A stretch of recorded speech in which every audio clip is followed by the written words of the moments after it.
માફિયાઓને છાવરવાનું બંધ કરો, બંધ કરો, બંધ કરો. ખનન માફિયાઓ સામે કાર્યવાહી કરો, કાર્યવાહી કરો, કાર્યવાહી કરો. ભાજપ સરકાર જવાબ આપે, જવાબ આપે, જવાબ આપે. ભાજપ સરકાર જવાબ આપે, જવાબ આપે, જવાબ આપે. ભાજપ સરકાર જવાબ આપે, જવાબ આપે, જવાબ આપે. ખનન માફિયાઓને છાવરવાનું બંધ કરો, બંધ કરો, બંધ કરો. ગીર સોમનાથને લૂંટવાનું બંધ કરો, બંધ કરો, બંધ કરો. જૂનાગઢને લૂંટવાનું બંધ કરો, બંધ કરો, બંધ કરો.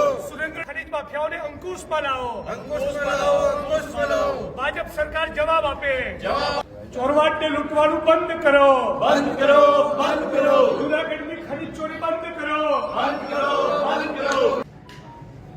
વિધાનસભાનો સત્રનો આજે છેલ્લો દિવસ છે ને સત્રની શરૂઆતના પહેલા દિવસથી ગુજરાતમાં ચારે તરફ જે બેફામ ખનીજ ચોરી થઈ રહી છે, ગેરકાયદેસર ખનન થઈ રહ્યું છે, એ સરકારમાં બેઠેલા લોકોના આશીર્વાદ ને મિલીભગતથી જે ખનન માફિયાઓ બેફામ થયા છે એના અનેક ઉદાહરણો, એના પુરાવા આ વિધાનસભા ગૃહમાં ચર્ચા દરમિયાન અને સરકારના જવાબોમાં મળ્યા છે.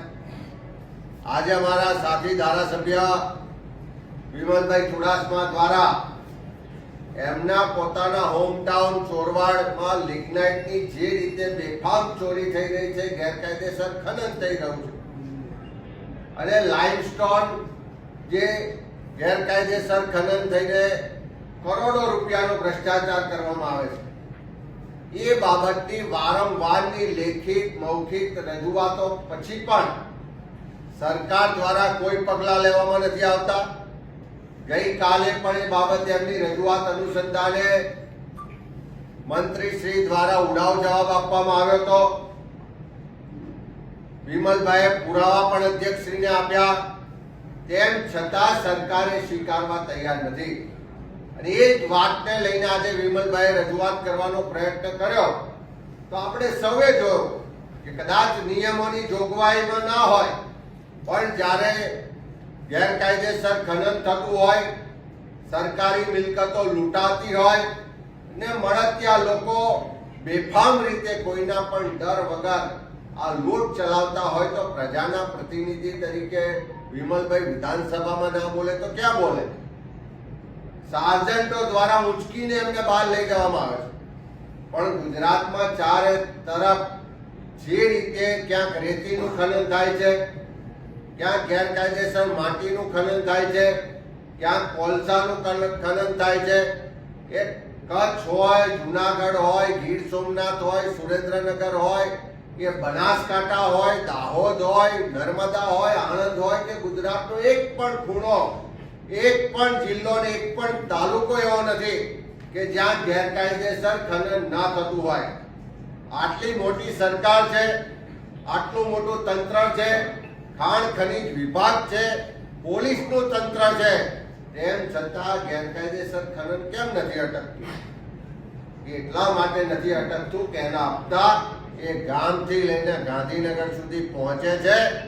આ સરકારમાં બેઠેલા લોકોના મળતિયાઓના એમના ભાગીદારીથી આ ધંધા ચાલે છે, એમના આશીર્વાદથી આ ધંધા ચાલે છે. અને આ ધંધાનો પર્દાફાશ કરવા માટે અમારા ધારાસભ્ય વિમલભાઈ ચુડાસમા જ્યારે ઊભા થાય તો નિયમોની જોગવાઈ ને આગળ કરીને એમને બોલવા દેવામાં ના આવે.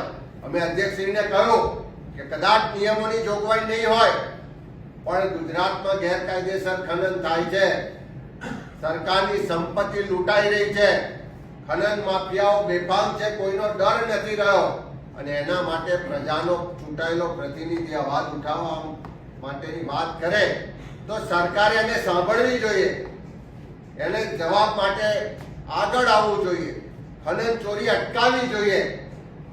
ઉલટાનું સરકારમાં બેઠેલા લોકો એમ કે આ તો ખોટી રજૂઆત કરે છે, આ તો મીડિયામાં આવવા માટેની વાત કરે છે અને એમ કરીને સાર્જન્ટોને ઉંચકીને અમારા ધારાસભ્યને બહાર લઈ જાય. એનો સ્પષ્ટ મતલબ છે કે સરકાર ખનન માફિયાઓ સામે લાચાર છે. દાદાના બુલડોઝરની વાતો ખૂબ થાય છે પણ દાદાના બુલડોઝર ખાલી ગરીબો પર ચાલે છે. ગુજરાતના એક પણ ખનન માફિયા પર દાદાનું બુલડોઝર ચાલતું નથી. એ જ ખનન માફિયાઓ એમ કહે છે કે અમારો હપ્તો છેક ગાંધીનગર સુધી પહોંચે છે. કોઈ મોટો ચમરબંધીની તાકાત નથી કે અમારું આ ગેરકાયદેસર ખનન અટકાવી શકે. અને બીજી બાજુ સરકાર એમ કહે છે કે કોઈ ચમરબંધીને છોડવામાં નહીં આવે. એનો સ્પષ્ટ મતલબ છે કે સરકારના લોકોના આશીર્વાદથી, એમના મળતિયાઓની ભાગીદારીથી આ ખનન માફિયાઓ બેફામ થયા છે. ગુજરાતની સંપત્તિ લૂંટી રહ્યા છે, ગુજરાતીઓના હકનું લૂંટી રહ્યા છે, સરકારની તિજોરીને મોટું નુકસાન કરી રહ્યા છે. અને એ ખનન માફિયાઓ સામેની લડાઈ કોંગ્રેસનો ધારાસભ્ય જ્યારે લડે, એ વાત ઉઠાવે ત્યારે એને ગૃહમાંથી બહાર ફેંકી દેવામાં આવે છે. એ આ સરકારની હકીકતો આજે આપણે બધાએ જોઈ.